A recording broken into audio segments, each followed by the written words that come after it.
ఆది పర్వం భాగం 20 దేవదానవుల పశు పక్ష్యాదుల ఉత్పత్తి. జనమేజయుడు వైశంపాయనుడికి తనకు దేవదానవులు, యక్షరాక్షసులు, మనుష్యులు, గంధర్వాప్సరసులు మొదలైన ప్రాణుల పుట్టుక గురించి తెలుసుకోవాలనుందని, అదంతా మొదటి నుంచి సవిస్తరంగా ఉన్నదన్నట్టు చెప్పమని కోరాడు. వైశంపాయనుడు చెప్పసాగాడు. మంచిది, స్వయం ప్రకాశమానుడైన ఆ భగవంతునికి నమస్కరించి ప్రాణులు పుట్టడం, నశించడం గురించి చెప్తాను. బ్రహ్మకు మరీచి, అత్రి, అంగీరసుడు, పులస్త్యుడు, పులహుడు, క్రతువు అనే 6 మానసపుత్రులు పుట్టారు. మరీచి కొడుకు కశ్యపుడు. అతని వల్లే ఈ సమస్త ప్రాణులు పుట్టాయి. దక్ష ప్రజాపతి తన 13 కన్యలను కశ్యప ప్రజాపతికి ఇచ్చి వివాహం చేశాడు. వారు అదితి, దితి, ధనువు, కాల, ధనాయువు, సింహిక, క్రోధ, ప్రాధ, విశ్వ, వినుత, కద్రువ, కపిల, ముని అనేవారు. వారి పుత్రపౌత్రులు అనంతం. అదితికి ధాత, మిత్రుడు, ఆర్యముడు, శుక్రుడు, వరుణుడు, అంశుడు, భగుడు, వివస్వానుడు, పూషుడు, సవిత, త్వష్ట, విష్ణువు అనే 12 మంది ఆదిత్యులు పుట్టారు. అందరిలోకి చిన్నవాడైన విష్ణువు గుణాల్లో అందరికంటే పెద్ద. దితికి హిరణ్యకశిపుడనే వాడు ఒక్కడే కొడుకు. అతనికి ప్రహ్లాదుడు, సంహ్లాదుడు, అనుహ్లాదుడు, శిబి, భాస్కరుడు అనే 5 పుత్రులు కలిగారు. ఇందులో ప్రహ్లాదునికి విరోచనుడు, కుంభుడు, నికుంభుడు అనే 3 పుత్రులు కలిగారు. విరోచనుడికి కొడుకు బలి, బలి కొడుకు బాణాసురుడు, బాణాసురుడు శివభక్తుడు. అతడు మహాకాలుడనే పేరుతో ప్రసిద్ధుడు. ధనువుకు పుట్టిన 40 మంది కొడుకుల్లో విప్రచిత్తి అందరికంటే పెద్దవాడు, కీర్తిమంతుడు, రాజు అయినవాడు. దానవుల అసంఖ్యాకులు. సింహికకు సూర్యచంద్రులను గ్రహించే రాహువు పుట్టాడు.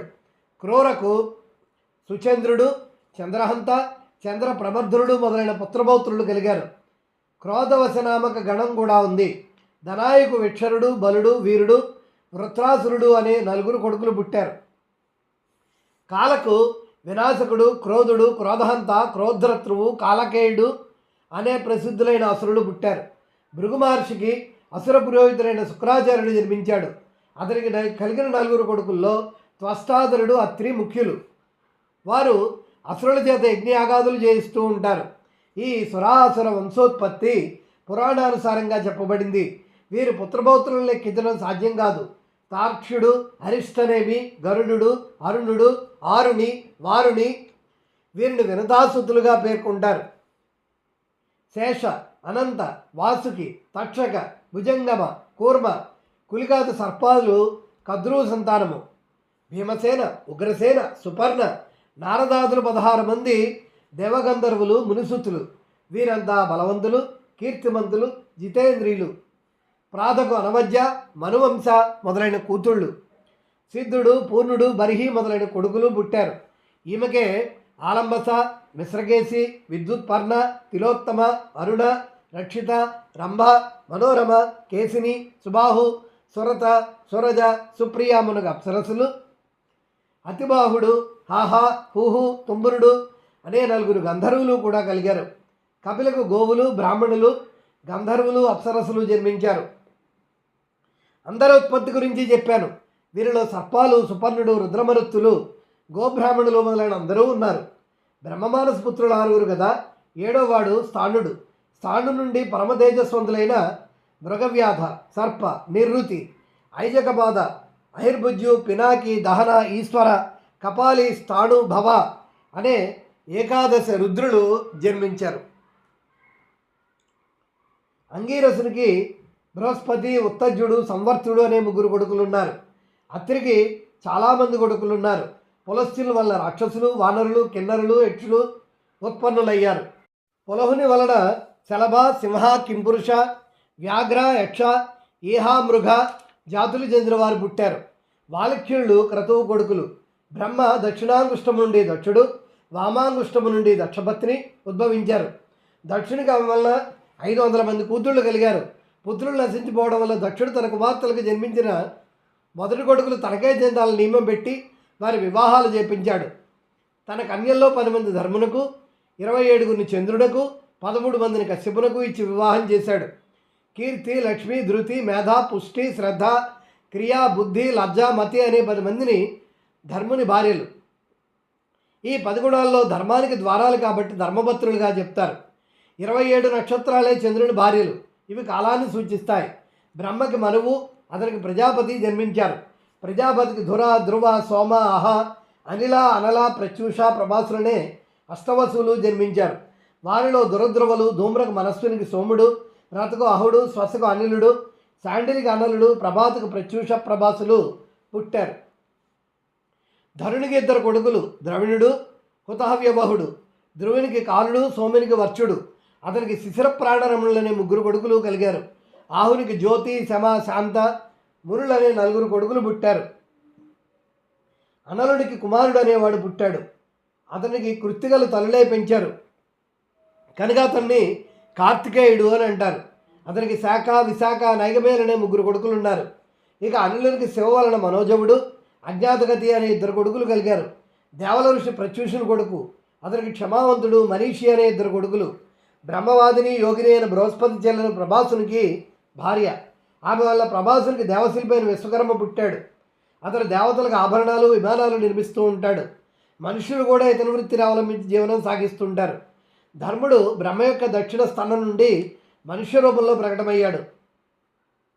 శమ, కామహర్షులు 3 అతని కొడుకులే. వారి క్రమంగా ప్రాప్తి, రతి, నంద అనే 3 భార్యలు. సూర్యునికి భార్య బడబకు అశ్విని కుమారులు పుట్టారు.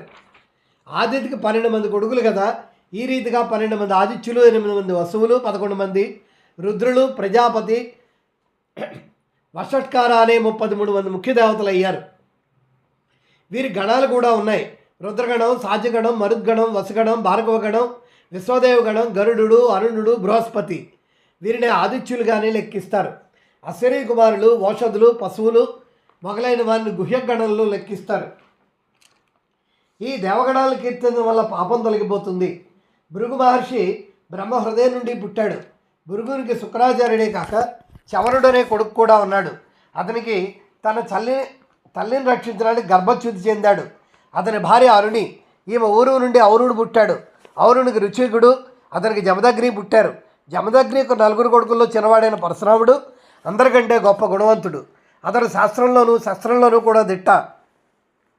ఇతడే క్షత్రియ కులాన్ని నాశనం చేశాడు. బ్రహ్మకి దాత, విధాత అనే 2 కొడుకులు ఉన్నారు. వారు మనువుతో కలిసి ఉండేవారు. కమలవాసిని లక్ష్మీరికి చెల్లెలు. శుక్రుని కూతురు దేవి వరుణునికి భార్య అయింది. ఆమెకు బలుడనే కొడుకు, సురానే కూతురు పుట్టారు.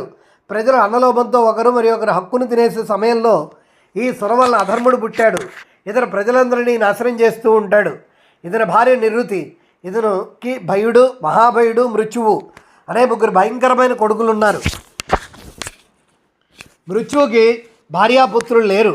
తామర, కాకి, శ్వేని, బాసి, ధృతరాష్ట్రి, సుఖి అనే 5 కూతుళ్ళు ఉన్నారు. కాకి వల్ల ఉలూకాలు, శ్వేని నుండి డేగలు, బాసి వల్ల కుక్కలు, గద్దలు, ధృతరాష్ట్రి వల్ల హంసలు, కలహంసలు, చక్రవాకాలు, సుఖి వల్ల చిలకలు జన్మించాయి. క్రోధకు మృగి, మృగమంద, హరి, భద్రమన, మాతంగి, శార్దూలి, శ్వేత, సురభి, సుర అనే 9 మంది పుత్రికలు కలిగారు. వారిలో మృగికి మృగాలు, మృగమందకు బల్లూకాలు, చమరీ మృగాలు, భద్రమనకు ఐరావతం, హరికి హయములు, వానరాలు, గోవులకు వలె తోకలుండే వేరే పశ్చాతి పుట్టాయి. శార్దూలికి సింహాలు, పులులు, అడవి దున్నలు, మాతంగికి అన్ని రకాల ఏనుగులు, శ్వేతకు శ్వేత దిగ్గజం పుట్టాయి. సురభికి రోహిణి, గంధర్వి, విమల, అనల అనే 4 కూతుళ్ళు కలిగారు. రోహిణికి ఆవులు, ఎద్దులు, గంధర్వికి గుర్రాలు, అనలకు ఖర్జూరము, తాళము, సింహతాళము, కాళి, ఖర్జూరిక, పోక, కొబ్బరి అనే కాయలు కాసే చెట్లు పుట్టాయి. అనల కూతురు సుఖి వల్లనే చిలకలు జన్మించాయి. సురసకు శంఖపక్షులు, కంకపక్షులు, సర్పాలు జన్మించాయి. అరుణికి భార్య శ్వేని. ఆమెకి సంపాతి, జటాయువు కలిగారు. కుద్రువుకు సర్పాలు కలిగాయి. ఈ ప్రకారం ముఖ్యమైన అముఖ్యమైన ప్రాణుల పుట్టుక చెప్పబడింది. ఈ వృత్తాంతం విన్నవారికి పాపం నశించిపోవడమే కాక సర్వజ్ఞత్వం కలుగుతుంది. చివరికి ఉత్తమ గతి లభిస్తుంది.